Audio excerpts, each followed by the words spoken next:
सुप्रभात। जिस भाषा में प्रेम पिता का मातृ हृदय की ममता है, जिस भाषा में प्रेम पिता का मातृ हृदय की ममता है, वह भाषा जो अखिल विश्व में बोली समझी जाती है, वह भारत के जन की भाषा माँ हिंदी कहलाती है।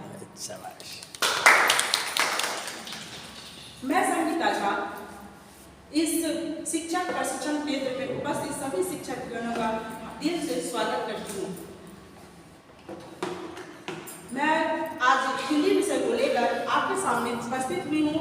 मेरा शीर्षक है हिंदी शिक्षण पद्धति।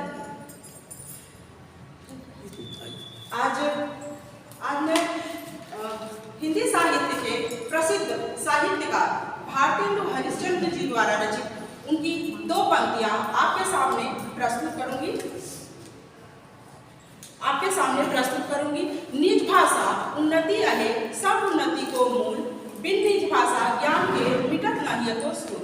भारतेंदु जी ने अपने इस रचना के द्वारा यह बताया है कि अपनी मातृभाषा के ज्ञान के बिना हमारे हृदय से अज्ञानता रूपी अंधकार पूर्णतः नहीं मिट सकता। इसलिए सबको अपनी मातृभाषा का ज्ञान होना जरूरी है। सबसे पहले हम देखेंगे कि भाषा का अर्थ और परिभाषा। भाषा संस्कृत भाषा के भाष नामक धातु से बना है, जिसका अर्थ होता है बोलना या कहना। बोलना या कहना, इसका मतलब यह है कि भाषा के बिना हम अपने विचार दूसरों के सामने अभिव्यक्त नहीं कर सकते। हम जब भी कहीं जाते हैं, कहीं भी जाए, किसी भी क्षेत्र में जाए, तो हमें एक ऐसी भाषा की आवश्यकता होती है जिसके माध्यम से हम अपने विचार अच्छी तरह से अभिव्यक्त कर सकें। इसलिए भाषा की आवश्यकता होती है। इसकी परिभाषा है कि रामचंद्र वर्मा के अनुसार मुख उससे उच्चारित होने वाले शब्दों और वाक्यों आदि का वह समूह जिसके द्वारा मन की बात बताई जाए भाषा कहलाता है। मतलब हम अपने मुख से जो भी बोलते हैं, हमारे मुख से जो भी ध्वनियां निकलती हैं, वही क्या होती है? भाषा होती है। दूसरी परिभाषा है स्मित के अनुसार ध्वनियात्मक शब्दों द्वारा विचारों को प्रकट करना ही भाषा कहलाता है।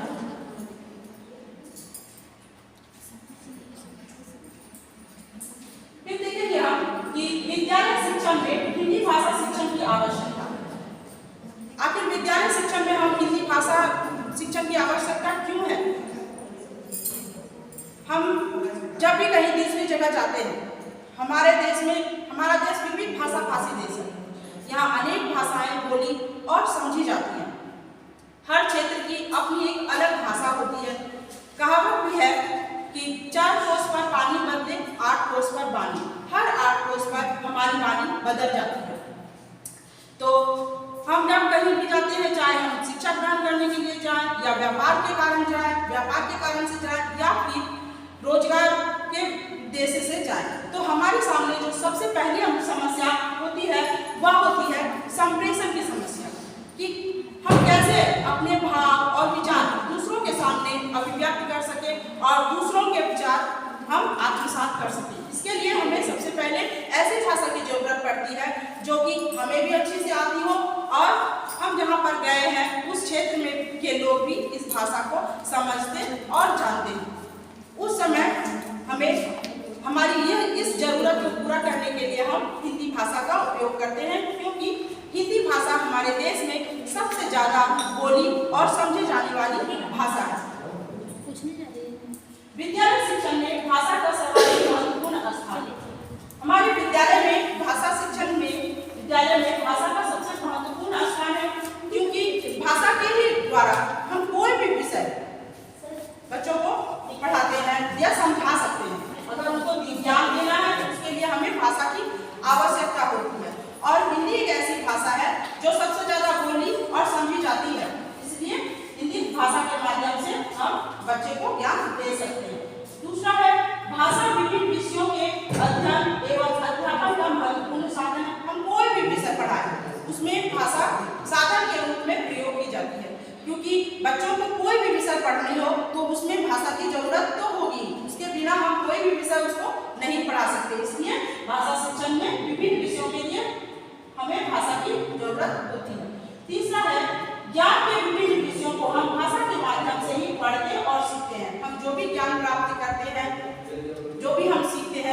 उसमें हमें भाषा की जरूरत पड़ती है। भाषा के ही माध्यम से हम पढ़ते हैं और सीखते हैं। विद्यालय पाठ्यक्रम में हिंदी विभिन्न स्तरों पर पढ़ाई जाती है और विद्यालय पाठ्यक्रम में विभिन्न स्तरों पर हिंदी पढ़ाई जाती है। कक्षा 5 से 6 में भी हिंदी पढ़ाई जाती है, उसका एक अलग उद्देश्य होता है। कक्षा 9 से 12 में भी हिंदी पढ़ाई जाती है, वहाँ हिंदी पढ़ाने का अलग उद्देश्य होता है। कक्षा 11 से 12 में भी हिंदी शिक्षण बच्चों को दिया जाता है, उसका एक अलग उद्देश्य होता है। शिक्षण के प्रत्येक स्तर पर हिंदी भाषा शिक्षण की विभिन्न आवश्यकताएं होती है। इस तरह हम देखते हैं कि शिक्षण के क्षेत्र या हर स्तर पर हिंदी भाषा शिक्षण की एक अपनी आवश्यकता होती है।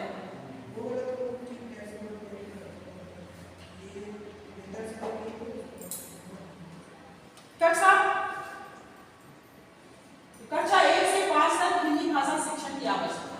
कक्षा 1 से 5 तक हिंदी भाषा शिक्षण हम क्यों देते हैं बच्चों को, इसकी क्या आवश्यकता है, इसके बारे में जानेंगे। सबसे पहले तो ये देखेंगे कि हिंदी भाषा जो है वो क्या है।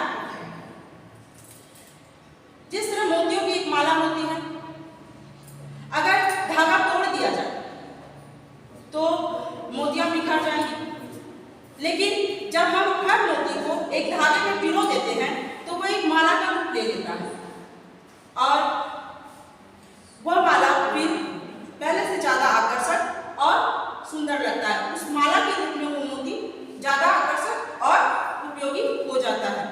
उसी प्रकार से हिंदी जो है सभी भाषाओं को जोड़ने का काम करती है। हमारा देश बहुभाषी देश है, यहाँ विभिन्न भाषाएं और बोलियां बोली जाती हैं। हर क्षेत्र की अपनी एक अलग बोली और भाषा होती है। जरूरी नहीं कि हमें हर भाषा हर बोली आती हो, इसलिए एक ऐसी भाषा का होना जरूरी है जो कि ज्यादा से ज्यादा लोग समझते हो। और हिंदी एक ऐसी भाषा है जो कि हमारे देश में सबसे ज्यादा बोली और समझी जाने वाली भाषा है।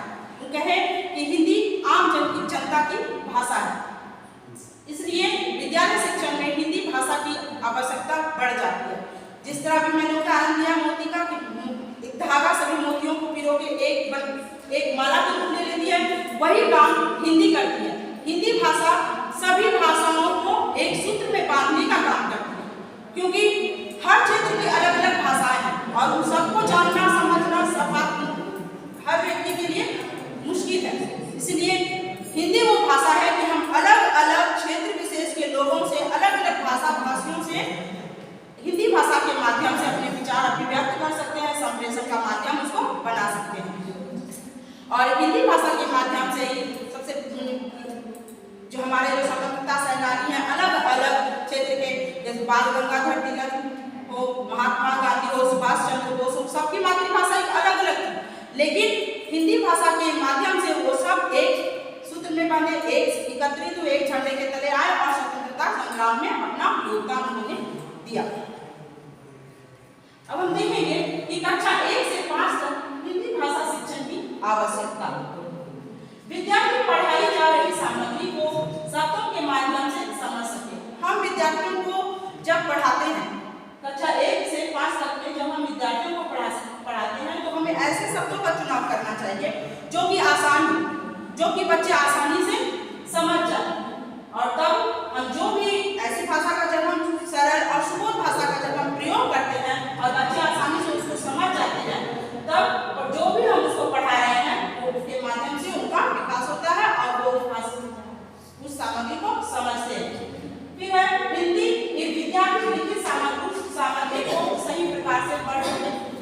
और हमें विद्यार्थियों को कैसे वो लिखित सामग्री को सही प्रकार से पढ़ सके, इसके लिए हमें उनको पूरा वर्ण अच्छे से सिखाना होगा, मात्रा का ज्ञान सिखाना होगा, तब वो हिंदी भाषा को अच्छे से पढ़ सके और उसकी सामग्री को समझ सके। विद्यार्थी अपने विचारों को सही प्रकार से शब्दों के माध्यम से अभिव्यक्त कर सके। और शब्दों के माध्यम से वो कैसे अपने विचार को अभिव्यक्त कर सकते हैं, जैसे कि कक्षा 1 या 2 के विद्यार्थी हैं, उनको हम कोई एक विषय दे देते हैं कि जैसे हमने दिया कि आप पतंग पतंग का चित्र बनाइए। बच्चे ड्राइंग करने में बहुत रुचि लेते हैं, तो उनको पतंग का चित्र बनाने के लिए दे देंगे और बोलेंगे कि आप इस पर 5 वाक्य लिखिए।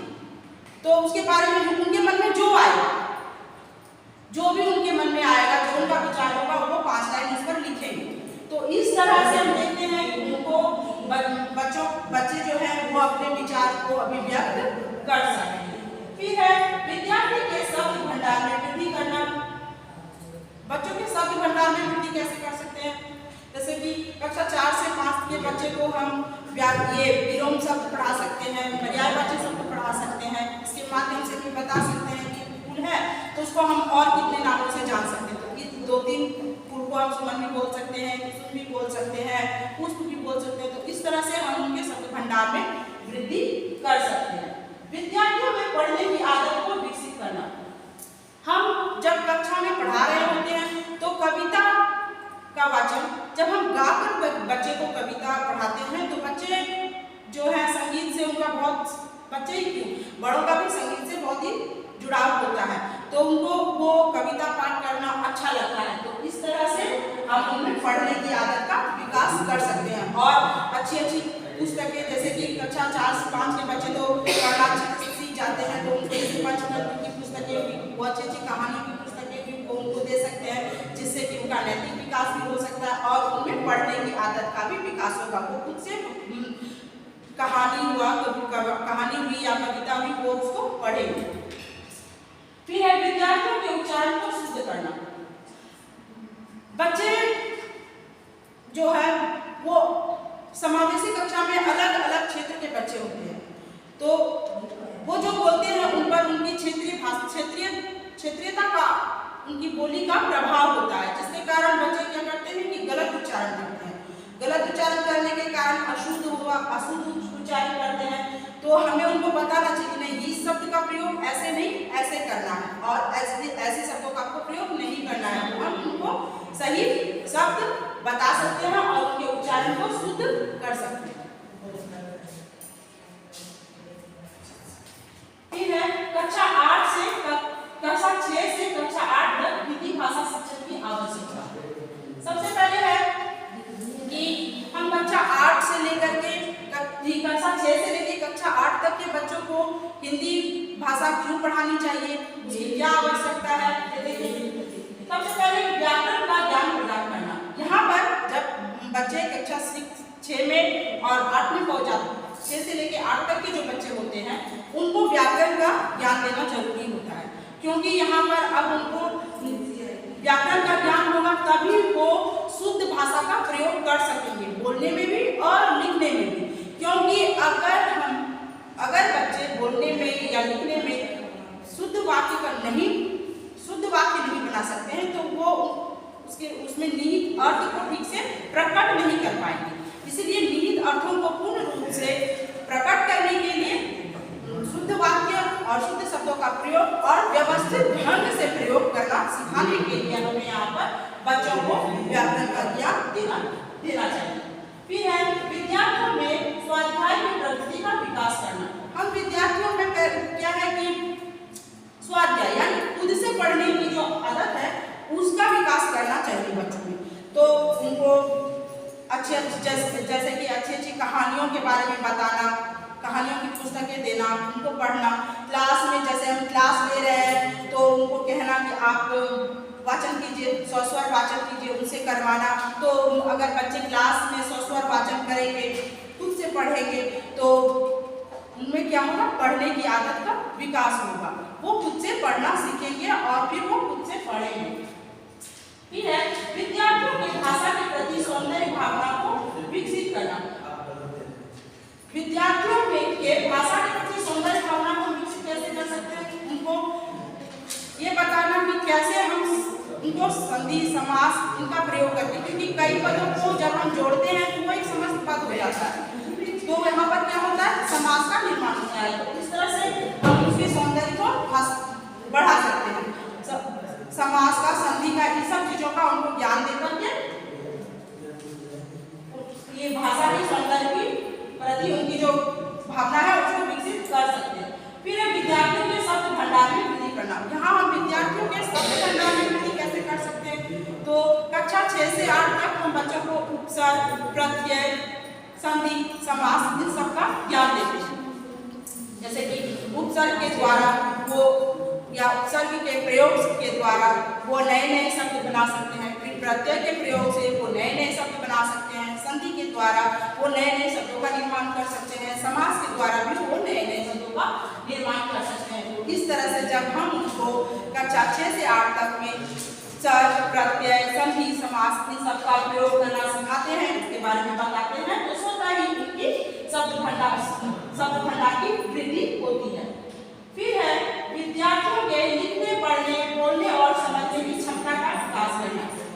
विद्यार्थियों में खुद से अपने भाव और विचार लिखने के लिए उनको प्रेरित कर सकते हैं, उनको पढ़ने के लिए, बोलने और समझने की क्षमता का विकास करना। जैसे कोई भी पाठ उनको दिया पढ़ने के लिए, उन्होंने पाठ को पढ़ा, जिससे वो पढ़ने सीखेंगे, उसके बारे में बोला कि आपने जो कुछ भी इस पाठ में सीखा या समझा या जो शिक्षा आपको मिली उसको आप अपने शब्दों में व्यक्त कीजिए, 4 लाइन उसके बारे में लिखिए। तो इससे क्या होगा कि वो अपने भाव और अपने विचार खुद से लिखेंगे, प्रकट करेंगे, या उसके बारे में बताइए कि आपने क्या इस पाठ से सीखा, वो बताएंगे। तो उनसे स्वतः ही उनके लिखने, पढ़ने, बोलने और समझने की क्षमता का विकास होगा।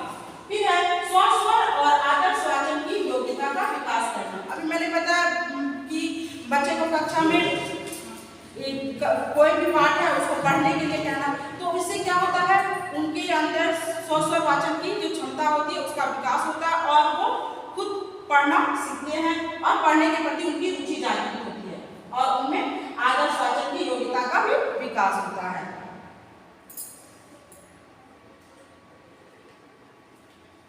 फिर कक्षा 9 से 10 तक हिंदी भाषा शिक्षण की आवश्यकता।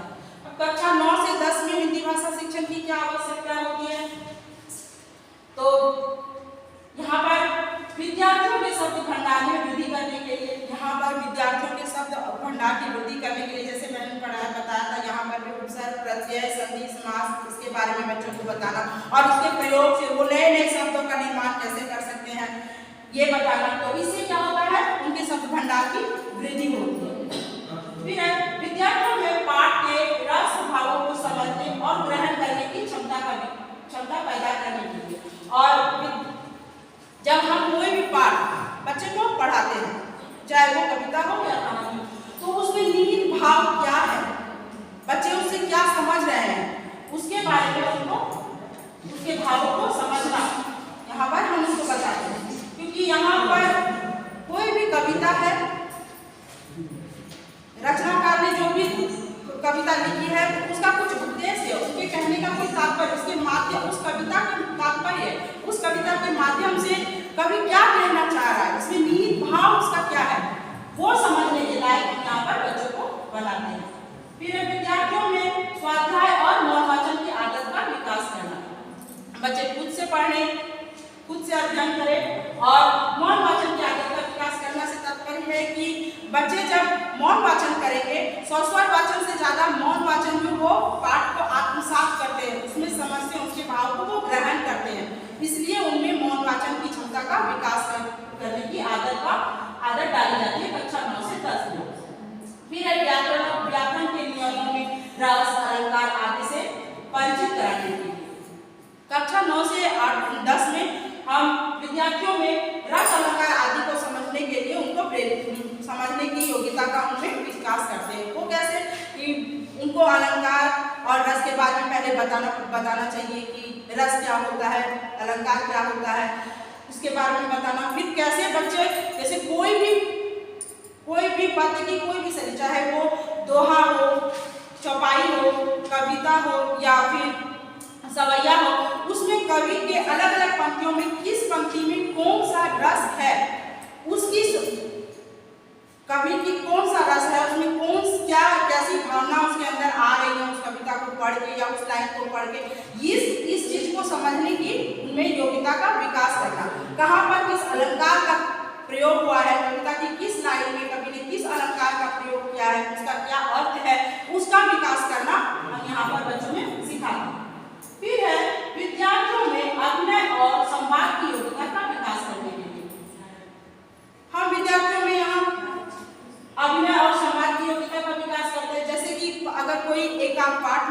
एकांकी है।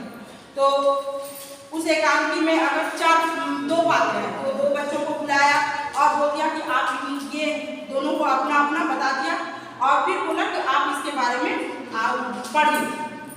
तो उस नाटक का अभिनय हम छोटे तौर पे करवा सकते हैं कक्षा में।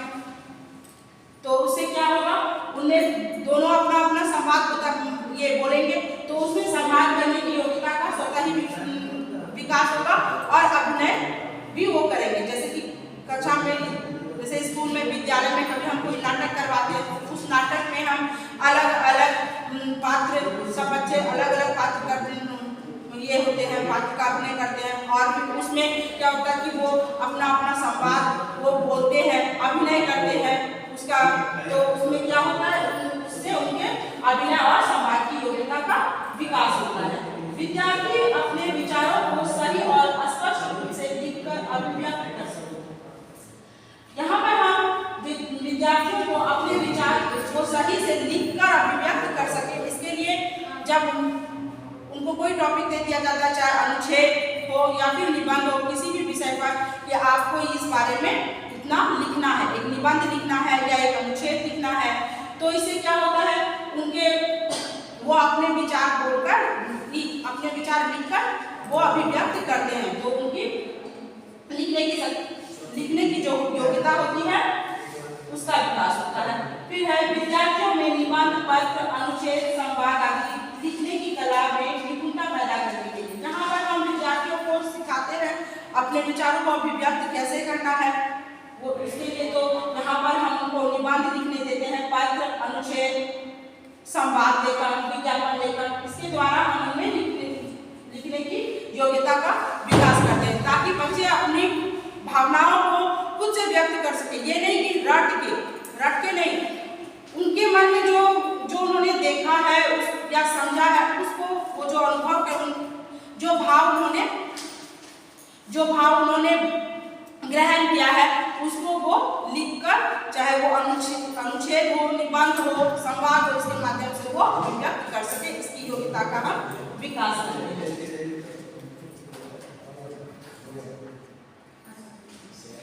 फिर है कक्षा 11 से 12 तक हिंदी भाषा शिक्षण की आवश्यकता। कक्षा 11 से 12 में हम हिंदी भाषा शिक्षण बच्चे को क्यों देते हैं, क्या आवश्यकता है? विद्यार्थियों में समालोचना की प्रवृत्ति का विकास करने के लिए, विद्यार्थियों में समालोचना की प्रवृत्ति का विकास करने के लिए इसमें जो पाठ विद्यार्थी पढ़ रहे हैं या पढ़ा है उन्होंने, चाहे वो कविता हो, कहानी हो, जो भी पाठ उन्होंने पढ़ा है, उसमें लेखक या कवि का कहने का क्या तात्पर्य है, क्या कवि ने उसमें कहा है, उसके गुण, उसके दोष, उसकी भावनाएं क्या हैं, उसको सम्यक दृष्टि से उसको देखना, उसके गुण और दोषों पर विचार करना, और उसके बाद उसको व्यक्त करना। इस शक्ति का, उसको देखने और समझने की शक्ति का, उसके भाव को ग्रहण करने की शक्ति का हम यहाँ पर विकास करते हैं। विकास करने के लिए हिंदी भाषा शिक्षण बच्चों को हम देते हैं। फिर है विद्यार्थियों में पाठ के रस भावों को समझने और ग्रहण करने की क्षमता पैदा करने के लिए यहाँ पर प्रस्तुत पाठ में जो भी पाठ बच्चों को पढ़ाई जा रही है उसमें कौन से रस है, जैसे कि कोई कविता ऐसी है, वीर रस वाली कविता है, तो उसमें बच्चे पढ़े उस कविता को पढ़ने के बाद उन्हें जो निहित रस है उसको समझना, उसको ग्रहण करना। हास्य रस की कविताएं होती हैं, करुण रस की कविताएं होती हैं, अलग अलग रस की कविताएं हैं, उनको पढ़ना, उनको समझना और समझने की शक्ति का विकास हम यहाँ पर बच्चों में करते हैं।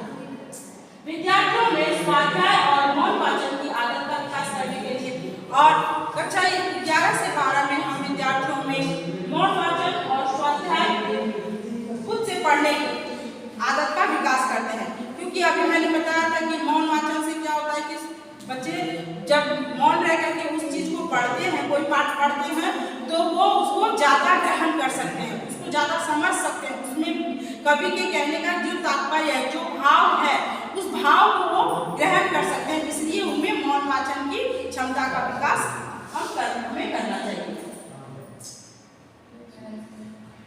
विद्यार्थियों को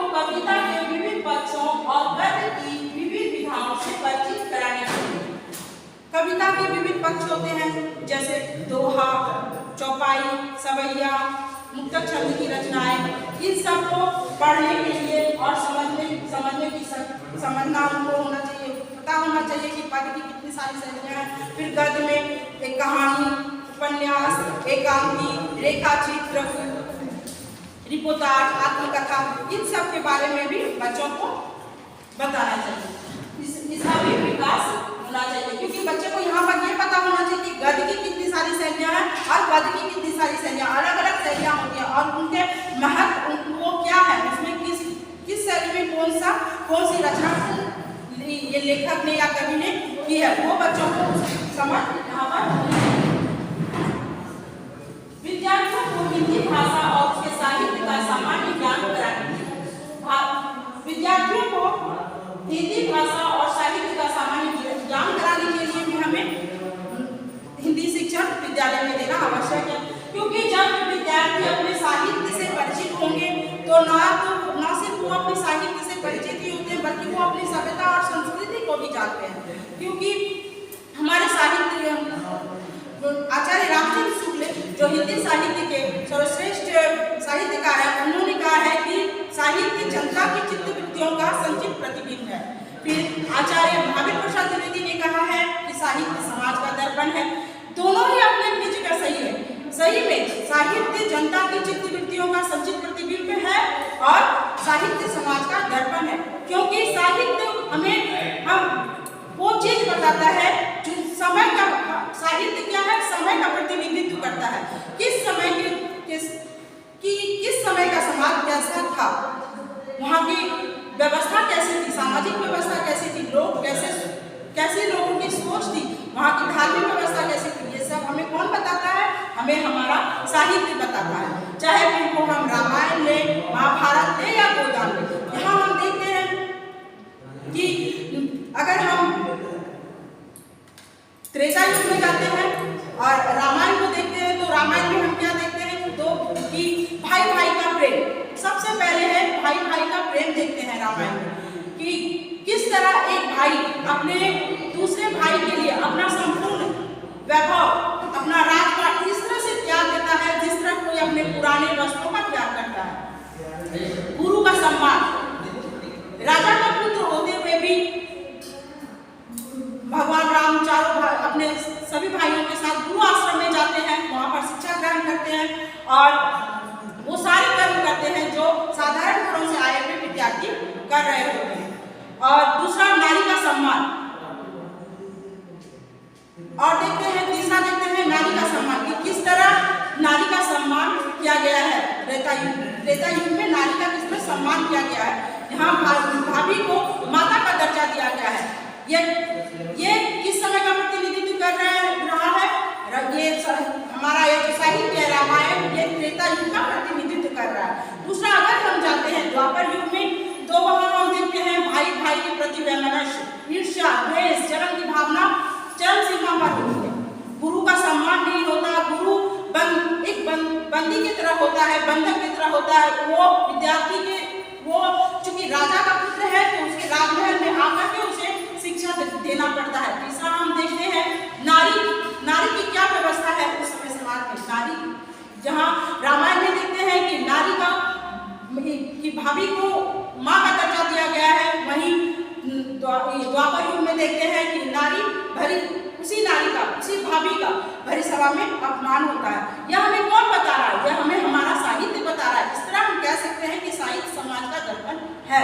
और जब हम अपने गोदान को देखते हैं वहाँ हम कृषक समाज की समस्याओं को देखते हैं कि किस तरह एक कृषक अपनी छोटी छोटी सी समस्याओं को पूरा नहीं कर पाता और कुंठा और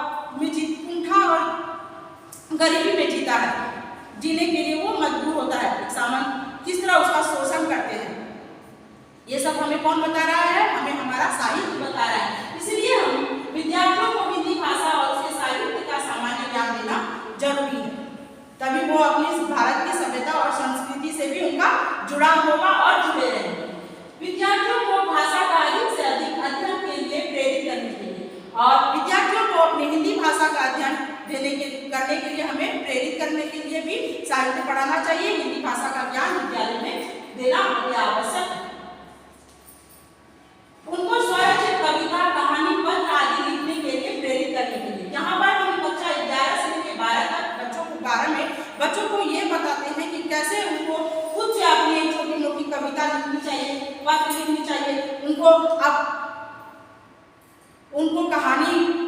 अपने जो भी विचार हैं उनको कहानी के माध्यम से उनको लिख करके व्यक्त करना चाहिए। कक्षा 11 से लेकर 12 तक में हम विद्यार्थियों को इस बात का ज्ञान देते हैं। फिर पाठ्यक्रम की शब्दावली को ग्रहण कर उसमें निहित भावों को समझने के लिए पाठ्यक्रम जो भी पाठ बच्चों को पढ़ाया जा रहा है उसमें लेखक के कहने का जो तात्पर्य है, जो भाव है, लेखक ने जो भाव व्यक्त किया उसको ग्रहण करना, उसको समझना, उसके निहित भावों को समझना, इस शक्ति का विकास हम कक्षा 11 से 12 तक में करते हैं। अपने विचारों को सही और स्पष्ट रूप से लिखकर और बोलकर अभिव्यक्त करने की क्षमता का विकास करना। यहाँ पर बच्चे जो पढ़े, जो भी उन्होंने पढ़ा उसके बारे में उनकी जो विचार है, उनके जो भाव है, उसको हम लिखकर या पढ़कर, लिखकर या बोलकर व्यक्त करने की प्रेरणा हम यहाँ पर उनको देते हैं और ताकि उनकी अभिव्यक्ति की क्षमता बढ़े। विद्यार्थियों में चिंतन प्रवृत्ति का विकास करना, यहाँ हम बच्चों में सोचने की और समझ, जो भी पाठ को पढ़े हैं उसके बारे में सोचने और समझने की प्रवृत्ति का विकास करते हैं, ताकि वो जो पढ़ रहे हैं उसको, उसके बारे में वो सोचे कि यहाँ पर लेखक के कहने का क्या तात्पर्य है, क्यों लेखक ने इस पाठ को लिखा है, ताकि वो उसको पढ़े और उसमें निहित भावों को वो समझ सके, इस और उस पर चिंतन कर सके, विचार कर सके। इस शक्ति का विकास हम कक्षा 11 से 12 तक में करते हैं।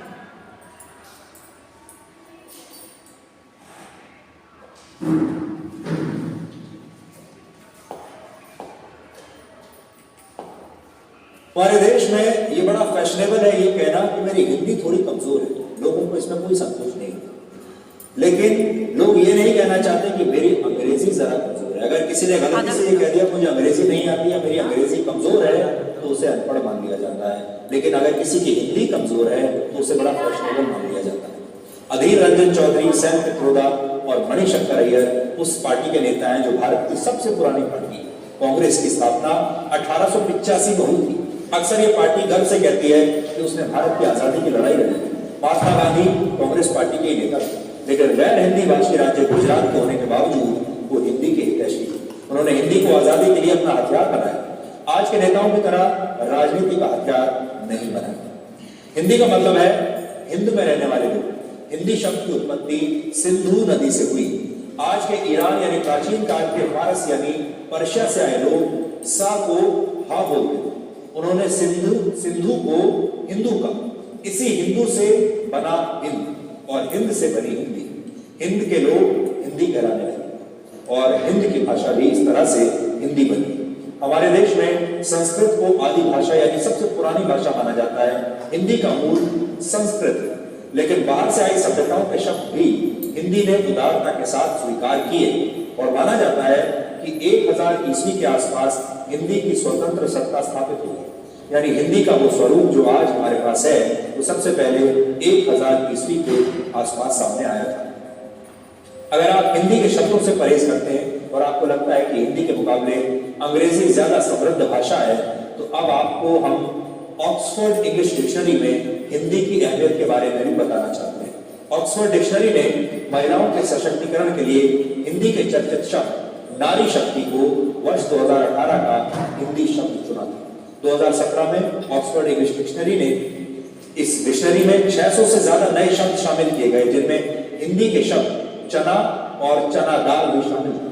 भेलपुरी, चूड़ीदार, ढाबा, अरे यार और आयु जैसे शब्द ऑक्सफोर्ड इंग्लिश डिक्शनरी में पहले ही शामिल हो चुके हैं। धोती, बासमती, घी, कबाब, चटनी, चीता, बंगला, बदमाश, दीदी, मसाला, पूरी और बिंदी जैसे शब्द भी ऑक्सफोर्ड इंग्लिश डिक्शनरी में शामिल हैं। हिंदी में ऐसे कई शब्द हैं जिन्हें अंग्रेजी ने बहुत सम्मान के साथ अपनी भाषा में अपनाया। हिंदी का शब्द अवतार अंग्रेजी ने अपनाया और यह शब्द पश्चिमी देशों को बहुत पसंद आया। हॉलीवुड में सुपरहिट फिल्म भी बन चुकी है जिसका नाम है अवतार। सिर पर बांधे जाने वाले कपड़े को अंग्रेजी में बैंडाना कहते हैं, जो हिंदी के शब्द बांधना से लिया गया है, और बांधना का मतलब तो आप जानते ही हो। अंग्रेजी में चूड़ियों को बैंगल्स कहते हैं, जो हिंदी के शब्द बांगड़ी से बना है, जो एक तरह की चूड़ी होती है। अंग्रेजी शब्द बंगलो भी हिंदी से आया है। बड़े आकार के मकानों को हिंदी में बंगला कहा जाता है। अपने क्षेत्र के दिग्गजों को अंग्रेजी में मुगल कहा जाता है और ये शब्द हिंदुस्तान पर राज कर चुके मुगलों से आया है। अंग्रेजी शब्द मंत्रा कि उत्पत्ति संस्कृत और हिंदी के शब्द मंत्र से हुई है। शॉल हिंदी का शब्द है, जिसे अंग्रेजों ने अपना लिया। फारसी से हिंदी में आए शब्द शरबत से प्रेरणा लेकर अंग्रेजी भाषा में सौरभे शब्द गढ़ लिया गया। 17वीं शताब्दी से भारत में इस्तेमाल हो रहे चंपी शब्द से अंग्रेजों ने शैम्पू शब्द बनाया और ऐसे ही हिंदी शब्द ऐसे ही हुआ। चटनी से चटनी, कमरबंद से कमरबंद, खाट से कॉट और तूफान से टाइफून। यानी हिंदी ने अंग्रेजी की शब्दावली को समृद्ध बनाने में बहुत अहम भूमिका निभाई है और जो भाषा अंग्रेजी को इतना सब कुछ दे सकती है वो भाषा कभी भी शर्म का विषय तो बिल्कुल नहीं हो सकती। हमने आज शुरू में ही आपसे सवाल किया था, हमने आपसे पूछा था आप बिना दूसरी भाषा के शब्दों का प्रयोग किए कितनी देर तक लगातार हिंदी बोल सकते हैं। कई लोगों ने अपने वीडियो #हमारी हिंदी पर ट्वीट किए हैं। आप उनमें से आज हम कुछ वीडियो दिखाना चाहते हैं जो अभी अभी हमारे पास आए। मैं कक्षा 5वीं में पढ़ती हूँ। मैं राउरकेला ओडिशा में रहती हूँ और मुझे आपका कार्यक्रम देखना बहुत पसंद है। मुझे ये अच्छा लगता है आप हमें पूरी देश की सूचनाओं के बारे में अवगत कराते। सुधीर जी, आपका हिंदी के इस प्रकार प्रचार प्रसार के लिए हृदय से धन्यवाद और अभिनंदन करता हूँ। प्रणाम। मैं आपसे निवेदन करना चाहूँगा कि आप अपनी हिंदी भाषा को ज़्यादा से ज़्यादा प्रयोग करें, जिससे भारत में और विश्व में हिंदी भाषा का सम्मान बढ़े। आप सभी से यही आग्रह करूँगा, यही निवेदन है मेरा। जय हिंद, जय भारत। मैं अमित देव सुधीर चौधरी जी का आभारी हूँ, जिसने ये हिंदी दिवस की बात हमारे राष्ट्र के सामने रखी। हम ये चाहते हैं कि ये हमारा जो राष्ट्र भारत है उसमें हिंदी को ज़्यादा महत्व देना चाहिए। जय हिंद, जय भारत। मैं आप सभी से अपील करता हूँ कि अपने दैनिक भाषा में हिंदी का ज़्यादा से ज़्यादा प्रयोग करें और अपने आने वाले पीढ़ी के लिए एक अच्छी और संस्कृति भरी भाषा को छोड़ के जाएं। शब्दों का संसार बड़ा ही विचित्र है। यह शब्द ही तो है जो हमें मनुष्य से जोड़ता है, यह शब्द ही तो है जो हमें ज्ञान से जोड़ता है, किंतु यह शब्द ही है जो मनुष्य को मनुष्य से तोड़ता है। विज्ञान की दृष्टि में तो शब्द केवल एक ध्वनि है, एक चिन्ह है, किंतु मनुष्य को ये अर्थ देता है। हिंदी दिवस पे बस मैं कुछ पंक्तियां ही कहना चाहूंगी।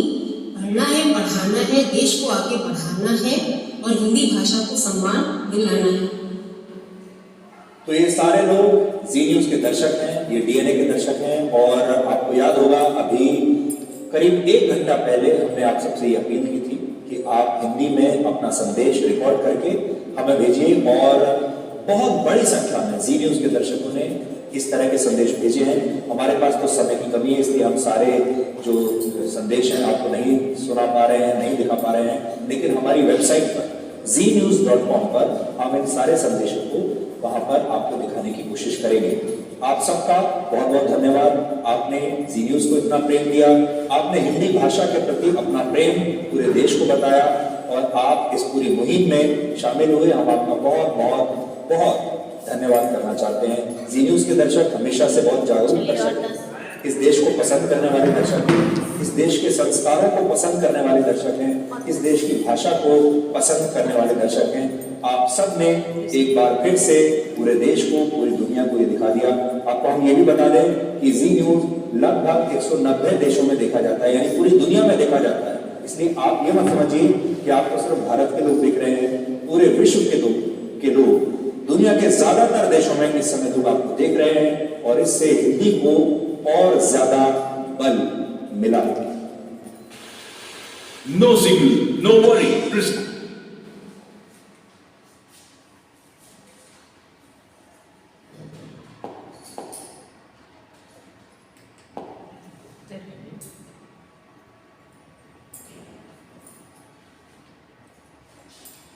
भाषा की प्रकृति,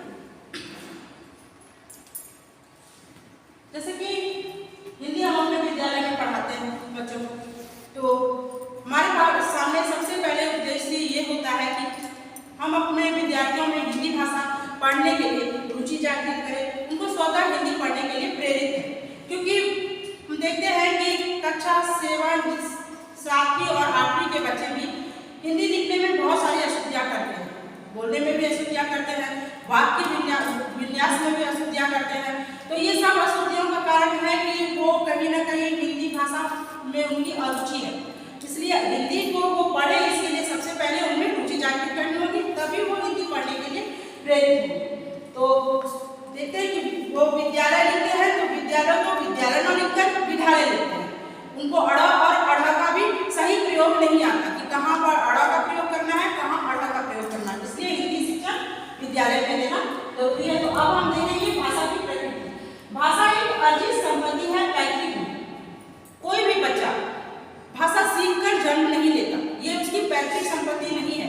अगर कोई भोजपुरी भाषा भाषी के जो परिवार है, जहाँ जिस परिवार में भोजपुरी भाषा बोली जाती है, अगर वह परिवार ऐसे क्षेत्र में रह रहा है जहाँ पर ज्यादा बंगला बोली जाती है, तो बच्चा उस क्षेत्र में वहाँ के माहौल में रहते रहते धीरे धीरे स्वतः ही बंगला बोलना सीख जाता है।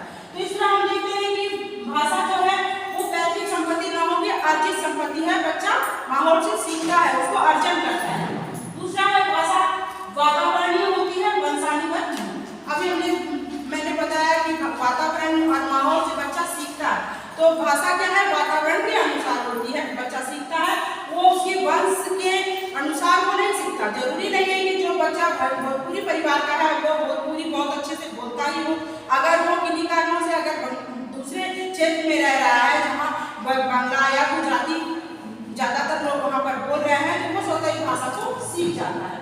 फिर भाषा एक सामाजिक वस्तु है। भाषा को हम सामाजिक वस्तु इसलिए कह सकते हैं क्योंकि भाषा के माध्यम से हम समाज में लोगों से जुड़ते हैं, समाज में एक दूसरे से संपर्क स्थापित करते हैं, एक दूसरे से जुड़ाव हमारा होने की उसमें जुड़ाव होता है। उसमें भाषा की बहुत बड़ी भूमिका होती है क्योंकि भाषा के माध्यम से ही हम अपने विचार दूसरों के पास अभिव्यक्त कर सकते हैं और दूसरों के विचार को हम आत्मसात कर सकते हैं। इस प्रकार हम कह सकते हैं कि भाषा एक सामाजिक वस्तु है।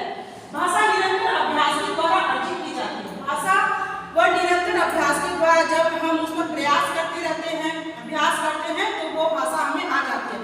क्योंकि जब बच्चा शुरुआत में विद्यालय में आता है, वो दाखिला लेता है, तो वो अपनी उसके घर परिवार में जो भाषा हो रही है तो वो उसी भाषा को जानता है। वो हिंदी भी ठीक से बोल नहीं पाता, लेकिन जब वो विद्यालय आता है, दूसरे बच्चों के साथ रहता है, उनके साथ समय बिताता है, अपने शिक्षक या शिक्षिका से बातें करता है, उनके संपर्क में आता है, तो वो स्वतः हिंदी भाषा सीख जाता है। बोलना और समझने भी लगता है, वो सीख जाता है। इस प्रकार हम कह सकते हैं कि भाषा निरंतर अभ्यास के द्वारा अर्जित की जाती है।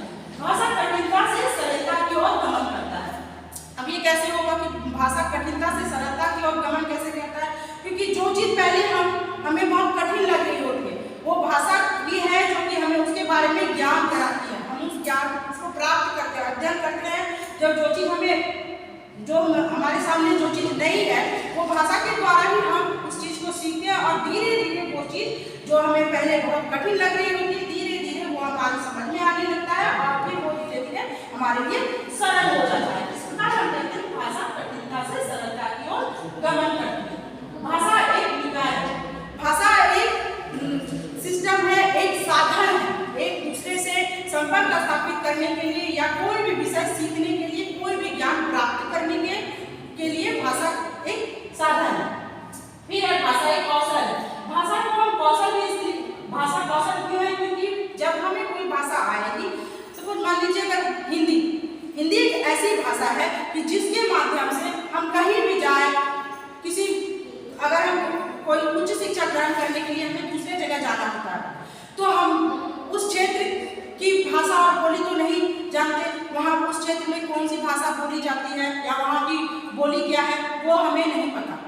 क्योंकि कहावत अभी थोड़ी देर पहले मैंने बताया कि 4 कोस पर पानी बदले और 8 कोस पर बानी, 8 कोस पर बानी बदल जाती है। तो वहाँ पर हिंदी एक ऐसी भाषा है जो भारत की ज्यादा से ज्यादा जनता बोलती और समझती है। तो हिंदी भाषा के माध्यम से हम उस चीज को, उस ज्ञान को प्राप्त कर सकते हैं। और जहाँ हम गए हैं दूसरे जगह, तो वहाँ पर संप्रेषण का हमारे सामने जो सबसे पहली समस्या आती है वो है संप्रेषण की समस्या, कि कैसे हम अपने विचार वहाँ के लोगों के पास व्यक्त कर सके और उनकी बात को हम ग्रहण कर सके, आत्मसात कर सके।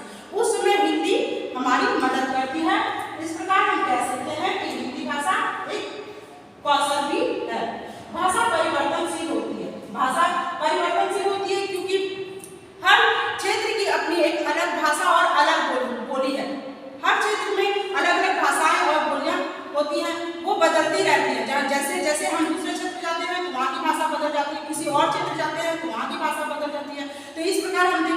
हर क्षेत्र की अपनी अलग अलग बोलियां हैं, क्योंकि हमारा देश बहुभाषी देश है। यहाँ विविध भाषाएं और बोलियां बोली और समझी जाती है। और हिंदी एक ऐसी भाषा है जिसके माध्यम से ये विविध भाषा भाषी के लोग एक सूत्र में बनते हैं। हिंदी सभी को एक सूत्र में बांधने का काम करती है। जैसे मैंने अभी थोड़ी देर पहले उदाहरण दिया था माला का, कि अगर माला के धागे को तोड़ दिया जाए तो मोती बिखर जाएगा, फिर उसमें बिखराव आ जाएगा। लेकिन उसी मोती को जब हम एक धागे में पिरो देते हैं तो वो एक माला का रूप ले लेती है और फिर उसकी उपयोगिता और उसका आकर्षण दोनों बढ़ जाता है। उसी प्रकार हिंदी भाषा में जोड़ने का काम करती है। भाषा अभिव्यक्ति का एक साधन है और हिंदी भाषा अपने बातों को अभिव्यक्त करने का एक साधन है, क्योंकि इस भाषा के माध्यम से हम कहीं भी अपने बात को अभिव्यक्त कर सकते हैं, अपने विचार दूसरों तक पहुंचा सकते हैं, दूसरों के विचार को ग्रहण कर सकते हैं, आत्मसात कर सकते हैं। इस प्रकार भाषा अभिव्यक्ति का एक साधन है। भाषा एक नियमबद्ध व्यवस्था है। भाषा एक नियमबद्ध व्यवस्था है क्योंकि भाषा जब भी हम कोई वाक्य विन्यास करते हैं, अगर हम उसको नियमबद्ध तरीके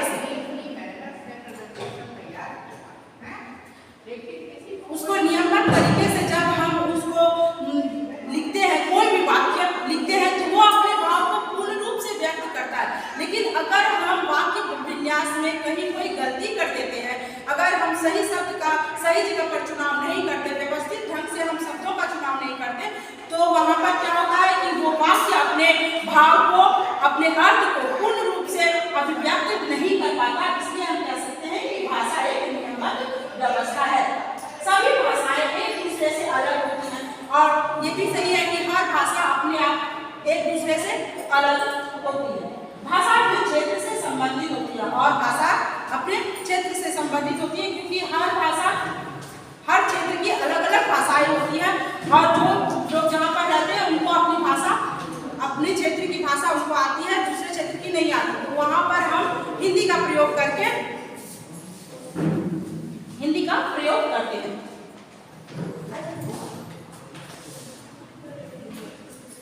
भाषा के भाग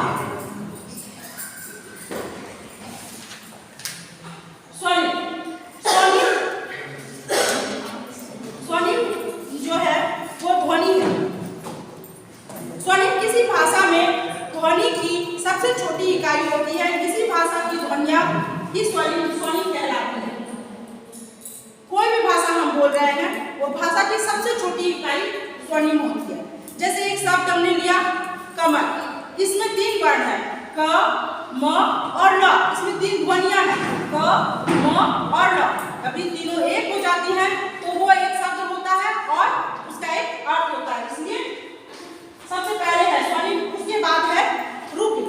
रूपी किसी भाषा में अर्थ की सबसे छोटी इकाई होती है। रूपी भाषा के शब्द में अर्थ, जैसे अभी हमने देखा स्वनिम ध्वनि की सबसे छोटी इकाई होती है और रूपी शब्द की सबसे छोटी इकाई होती है। जैसे कि नहीं, कल, घर, इन शब्दों को अगर हम तोड़ दें, अलग अलग करें तो इसका कोई अर्थ नहीं है। घ और र अगर अलग अलग कर देते हैं तो इसका कोई अर्थ नहीं है, लेकिन जब हम इसको जोड़ते हैं ये एक शब्द बनता है, रूपी होता है, एक शब्द का रूप लेता है, तब वो अपने अर्थ को पूरी तरह से व्यक्त कर सकता है। फिर है वाक्य विन्यास। रूपी किसी भाषा में वाक्य का सही संरचना में होना ही वाक्य विन्यास कहलाता है। जब वाक्य का सही संरचना में होना ही वाक्य कहलाता है। जैसे कि हिंदी में नियम है, पहले कर्ता, फिर कर, फिर क्रिया। तो इसमें राम घर जाता क्रिया है, राम करता है, घर कर्म है और जाता क्या है, क्रिया है। तो राम घर जाता, तो ये एक अपने पूरे अर्थ को व्यक्त नहीं कर रहा है, लेकिन व्याकरणिक दृष्टि से ये सही है। भले ये अर्थ को व्यक्त नहीं कर रहा, लेकिन व्याकरणिक दृष्टि से हम इसको सही इसलिए मानेंगे क्योंकि क्रमबद्ध है। पहले कर्ता आएगा, फिर कर, फिर क्रिया, उसके बाद है अर्थ विन्यास। अर्थ विन्यास यह वाक्यों के अर्थ से संबंधित होती है। अर्थ विन्यास का अर्थ होता है वाक्य अर्थपूर्ण होना चाहिए। इसमें वाक्य अर्थपूर्ण होना चाहिए। जैसे कि राम घर जाता है, यह वाक्य अर्थ विन्यास की दृष्टि से सही है क्योंकि यह अपने अर्थ को पूरी तरह से व्यक्त कर रहा है।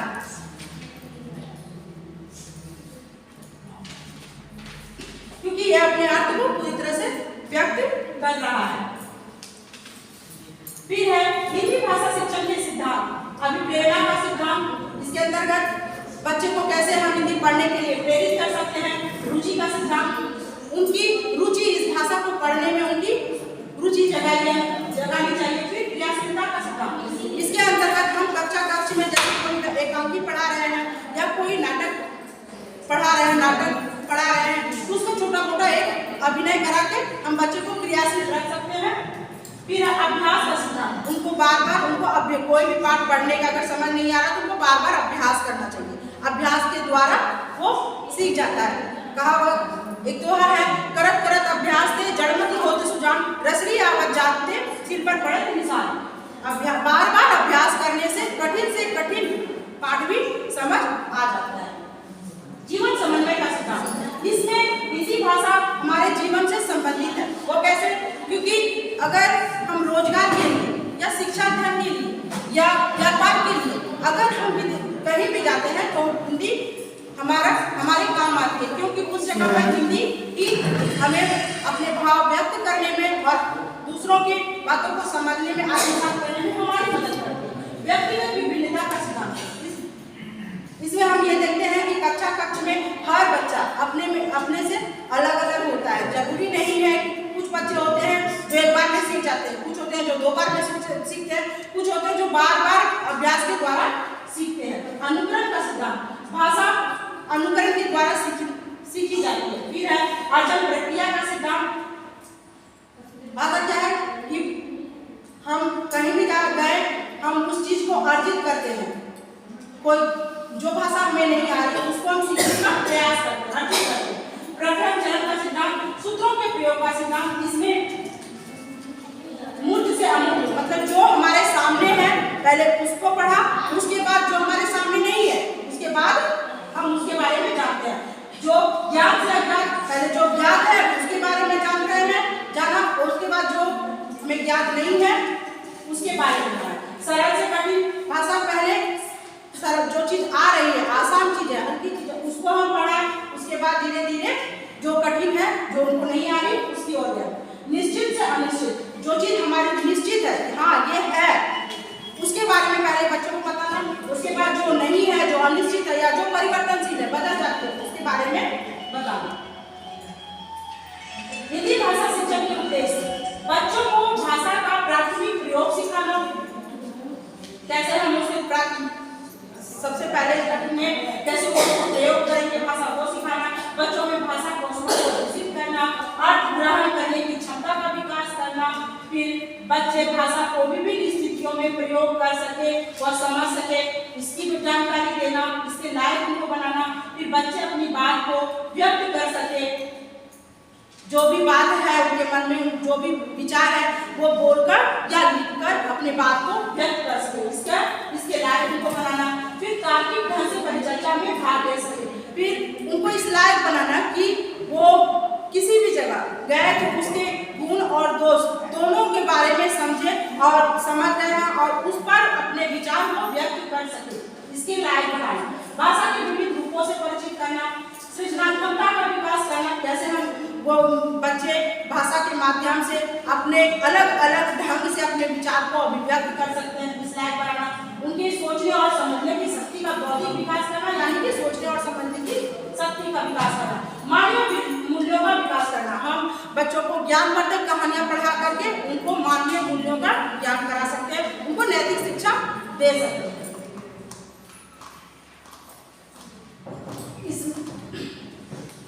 फिर है माध्यमिक स्तर। माध्यमिक स्तर पर हमें क्या करना चाहिए, क्या हमारा उद्देश्य होता है भाषा शिक्षण का? संदर्भ के अनुसार भाषा प्रयोग करना। अलग अलग संदर्भ, जैसे कविता पढ़ रहे हैं तो उसमें कैसे भाषाओं का प्रयोग हुआ है, कहानी पढ़ रहे हैं तो उसमें कैसे भाषाओं का प्रयोग करना, संदर्भ के अनुसार उनको भाषा प्रयोग करना सिखाना। भाषा की बारीकियों से परिचित करना, भाषा की अलग अलग बारीकियां जैसे होती है, जैसे कि यहाँ पर हम बच्चे को रस, अलंकार, छंद ये सब पढ़ाते हैं, इसके माध्यम से भाषा की बारीकियों के बारे में बताते हैं कि किस कविता की कौन सी पंक्ति में कवि ने किस अलंकार का प्रयोग किया है या कौन सा रस है, इसके बारे में जानकारी हम यहाँ पर बच्चों को देते हैं। बच्चे विराम चिन्हों का सही प्रयोग कर सके, बच्चे यहाँ पर विराम चिन्हों का सही प्रयोग कर सके, इस लायक बनाना। अगर हम देखते हैं कि अगर बच्चे विराम चिन्ह का गलत प्रयोग करते हैं तो तो कोई भी वाक्य उसका अर्थ बदल जाता है। इसीलिए बच्चे सही जगह पर सही सब विराम चिन्ह का प्रयोग करें। ये शिक्षा हम माध्यमिक स्तर पर बच्चों को देते हैं। निजी अनुभवों से भाषा का सृजनशील प्रयोग कर सकते हैं और बच्चे जो अपने घर परिवार में जो उनका जो निजी अनुभव है उसका प्रयोग करके वो भाषा सीख सकते। फिर है भाषा की व्याकरणिक व्यवस्था से परिचित कराना। अब यहाँ पर माध्यमिक स्तर पर हम बच्चों को व्याकरण की पूरी व्यवस्था देते हैं। फिर भाषा के शुद्ध रूप का प्रयोग कर सके, हिंदी के सौंदर्य बोध को समझ सके, भाषा की संरचनाओं का विश्लेषण कर सके और भाषा के महत्व से परिचित हो सके। राष्ट्रभाषा के रूप में हिंदी भाषा शिक्षण के क्या लक्ष्य है? हिंदी समझने की योग्यता उत्पन्न करना। दूसरा है हिंदी पढ़ने की योग्यता विकसित करना, संपर्क स्थापित करने के योग्य बनाना। हिंदी भाषा का ज्ञान यहाँ पर इसलिए दिया जाता है ताकि वो कहीं भी जाए, क्योंकि हिंदी क्या है? आम जनता की भाषा है। तो वो भारत के किसी भी कोने में चले जाए वो आराम से संपर्क स्थापित कर सके। इसलिए उनको हिंदी भाषा का इस लायक उनको बनाया जाता है। हिंदी भाषा का ज्ञान विद्यालय में इसलिए दिया जाता है राष्ट्रीय एकता की भावना पैदा करना। इस भाषा के द्वारा हम बच्चों में राष्ट्रीय एकता की भावना का विकास कर सकते हैं, क्योंकि इसी भाषा के द्वारा हमारे स्वतंत्रता सेनानी एक झंडे के नीचे एकत्रित हुए थे और उन्होंने स्वतंत्रता संग्राम की लड़ाइयां लड़ी थी। क्योंकि सुभाष चंद्र बोस बंगाल के थे, महात्मा गांधी गुजरात के थे, वो अलग अलग क्षेत्र के थे, उनकी मातृभाषा अलग अलग थी, लेकिन हिंदी भाषा का उन्होंने समर्थन किया और इसी भाषा का उपयोग करके वो एकत्रित हुए सब और पूरी जनता को जागरूक किया और स्वतंत्रता की उन्होंने बचाई। हिंदी शिक्षा प्राप्त करने योग्य बनाना। इस भाषा का ज्ञान लेकर के हम उनको उच्च शिक्षा प्राप्त करने के योग्य बनाते हैं। विचार अभिव्यक्त करने के योग्य बनाना। इस भाषा की शिक्षा दे हिंदी भाषा का ज्ञान देकर के हम उनको अपने विचार अभिव्यक्त करने के योग्य बनाते हैं। हिंदी में वार्तालाप करने योग्य बनाना, मतलब हिंदी में बातचीत करने की योग्यता देते हैं। व्यवहार कुशलता पैदा करना, मतलब इस भाषा के द्वारा वो जीवन में सफल हो सके, अपने जीवन को सफल कर सके। इस योग्यता हमने बनाकर साहित्य में रुचि पैदा करना। हम इस भाषा का प्रयोग करके उनको भारत की सभ्यता और संस्कृति से जोड़ते हैं। वो कैसे? क्योंकि हिंदी भाषा के साहित्य भी है एक ऐसा हिंदी भाषा का साहित्य हमें हमारी भारतीय सभ्यता और संस्कृति से जोड़ने का काम करती है। संस्कृति की जानकारी देना, इस भाषा के द्वारा हम उनको अपनी भारत की संस्कृति की जानकारी दे सकते हैं। विशेषता संसार की उन्नत भाषाओं में से एक है हिंदी। संसार की उन्नत भाषाओं में से एक है हिंदी भाषा। सबसे अधिक सरल भाषा होती है, सरल भाषा है क्योंकि हिंदी में जो बोला जाता है वही लिखा भी जाता है। इसकी कोई मुंह ध्वनियां नहीं होती इसमें, और हर ध्वनि के लिए एक अलग वर्ण है। इसलिए इसको पढ़ना, लिखना और समझना सब सरल है। हिंदी भाषा सबसे अधिक लचीली भाषा है क्योंकि हिंदी सबसे लचीली भाषा है क्योंकि इसने सभी भाषाओं के शब्दों को अपने में आत्मसात किया है। वो कैसे? हिंदी भाषा में उर्दू भाषा का के शब्दों का भी प्रयोग होता है, फिर फारसी भाषाओं का प्रयोग होता है, चीनी भाषाओं का प्रयोग होता है। अलग अलग भाषाओं का के शब्दों को हिंदी ने ग्रहण किया है, इसलिए यह सबसे लचीली भाषा है। हिंदी तीव्रता से प्रसारित हो रही है। हिंदी भाषा के नियम अपवाद विहीन है कि हिंदी में जो बोला जाता है वही लिखा भी जाता है। हिंदी भाषा का जो नियम है इसमें कोई अपवाद नहीं है। विश्व भाषा बनने की पूर्ण अधिकारी है। हिंदी का शब्दकोश अत्यधिक विशाल है। देवनागरी लिपि अत्यंत वैज्ञानिक है। हिंदी की शब्द संपदा भी विशाल है। हिंदी बोलने और समझने वाले भी हमारे देश में बहुत हैं।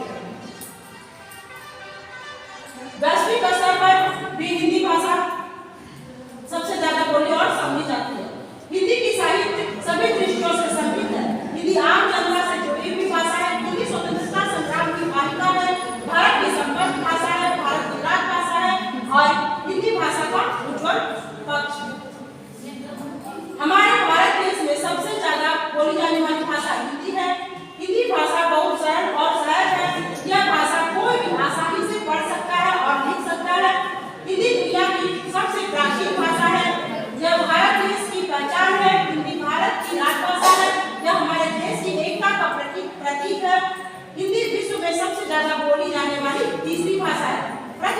14 सितंबर को भारत देश में हिंदी दिवस मनाया